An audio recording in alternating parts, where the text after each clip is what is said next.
The president has a lot of ground to cover when he addresses a joint session of Congress tonight. Yeah, new tariffs on Canadian and Mexican goods and layoffs are front of mind for most Americans right now. NBC's Alice Barr has more.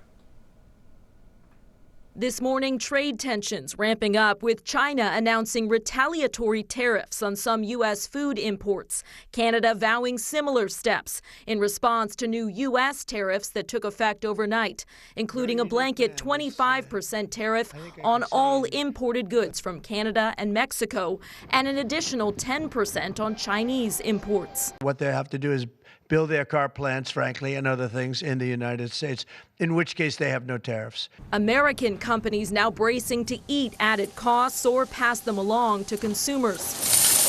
This Michigan auto parts producer imports 30% of its materials from Canada. It means dramatically increased costs that we might not be able to recover. At the same time, President Trump pausing military aid to Ukraine, according to two U.S. officials. After a public clash, the president asked what it would take to restart negotiations with Ukrainian President Volodymyr Zelensky toward a peace deal with Russia. I just think he should be more appreciative because this country has stuck with them through thick and thin. Democrats urging swift action. Without our assistance, this gets very, very hard for the Ukrainians.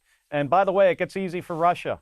This is what Russia wants. Democratic lawmakers also inviting fired federal workers to President Trump's address to Congress tonight. Erin Rehill lost her job with the Cybersecurity and Infrastructure Security Agency after her boss assured her she was safe. We have justified why you're vital to the organization. She wants to put a face to the nation's federal workforce. When you work for this country, you feel a pride in the work that you do. As President Trump prepares to defend his vision for the country.